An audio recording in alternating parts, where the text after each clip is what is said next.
I was around 17. I came across Brian Tracy and fell in love with his teaching.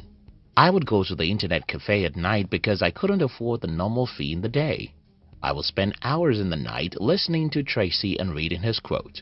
One particular sentence stuck with me from Tracy, and that is, if you want to achieve something different, you have to do something different. If you want to achieve what you've never achieved, you have to do what you've never done before. Growing up, I wrote the above sentence and pasted it in my room, and each day when I see those words, I knew I had to make sacrifices. It's very simple. If your life is not what you want it to be right now, you have to be willing to do something different. And don't let me sugarcoat anything here. You won't move from one easy well to another. Doing something different means getting out of your comfort zone, and this is never going to be easy. In today's video, I'm going to be sharing with you the 3 sacrifices you need to make to escape poverty. If you're new here, consider subscribing so that you won't miss other interesting videos like this. Take time to read. When most of my friends and relatives know what I have achieved in my life today, it's easy for them to envy me. Just 17 years ago, I was just one of the young people whose life was a disaster.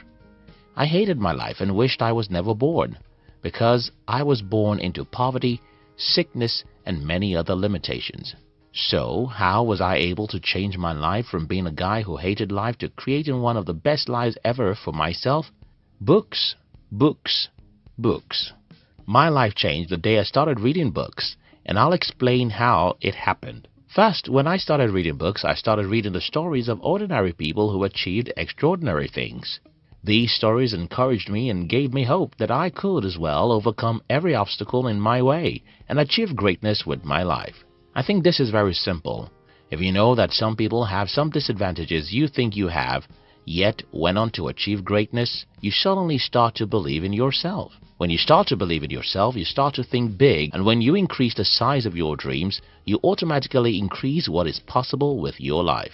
In my case, I started believing that I could become rich, even though I grew up in a poor village.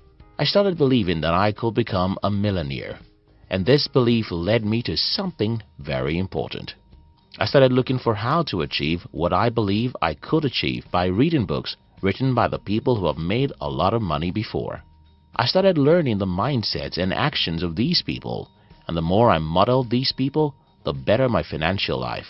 Yes, it took me 8 long years before my financial life had a drastic change.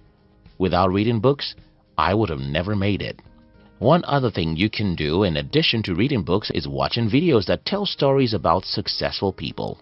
We've dedicated a whole channel for this purpose, and we call it Fame TV. You can join the Fame TV in the description box. Yes, books are boring, but so is every meaningful thing.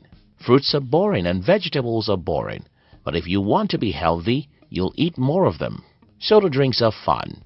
Sugar is sweet and fast foods are nice, but if you like your health, you'll run away from them.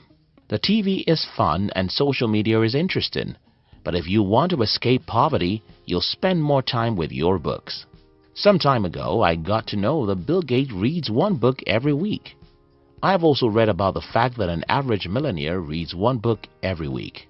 If an average millionaire does something, it's probably a good thing to emulate. So I decided that I'm going to be reading 1 book every week. This isn't easy, and I'm not asking you to start reading a book per week. But you have to make sacrifices to read books if you want to escape poverty. Don't make excuses.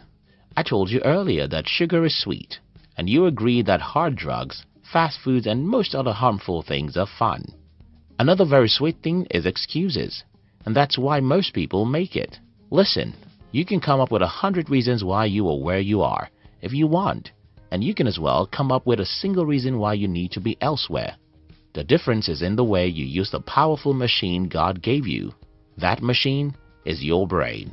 If you program your brain to look for the reasons why you are poor, your reticular activating system will be busy looking for reasons, and you'll start seeing how the economy, the government, and your parents make you poor. Your brain will quickly show you how your lack of education, your health challenge, your childhood, or even the country you were born are the reasons why you're poor.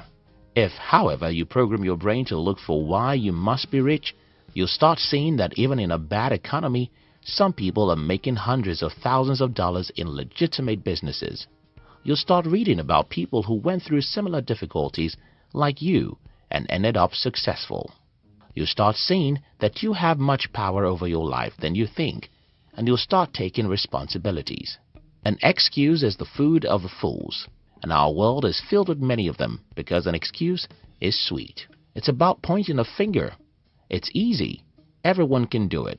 But if you want to escape poverty, you'll not do it. Don't make an excuse. Identify what you have to do to change your life and do it, no matter how difficult. Trade 100 failures for one success. I heard something very interesting from Matt Cuban a few days ago, and it made a lot of sense to me. Cuban said, and I quote, "It doesn't matter how many times you fail. Remember, you only have to succeed once." This statement makes a lot of sense to me because when I looked back at my 8 years of failure, I could see the meaning of this statement. You see, my first 8 years in the business world were terrible. Everything I attempted failed, and everyone thought I was stupid. I was broke, rejected, and frustrated. But a day came when I had my first breakthrough. From there, I had my second breakthrough, and the third. Today, it seems as if everything I touch becomes successful. But that's the opposite of the kind of life I had only a few years ago. Here's the thing. It doesn't matter how many times you fail. Remember, you only have to succeed once, and that once will quench all the pains of the failed years. Why is it important you understand this? Well, most people see failure as a bad thing, and that's why they give up. If you're in search of success, you should understand that the road that leads to success is called failure, and failure is not final, because a single success can make you forget the pains of 10 years failure. Make sacrifices to try things. Make sacrifices to get out of your comfort zone. Make sacrifices to do things that are risky, and when you fail, be courageous to stand up and try again, because it doesn't matter how many times you fail, all you need is a single success. The most important point in this video is sacrifice. If you want to escape poverty, you have to be disciplined enough to do things that are not comfortable. It's not comfortable to read, but you have to do it. It's not comfortable to take actions that may lead to failure, but you have to do it. Failure is painful, yet you have to endure failures and try again. Remember how I started this video? You cannot get a new result by doing the old things, and every new thing is uncomfortable. So, you have to be willing to make sacrifices if you want to escape poverty. If you enjoyed this video, you'll enjoy the Fame TV, which is our new channel where we tell you the inspiring stories of the most successful people in the world, and even some villains. Look at the description box to join the Fame TV. We love you.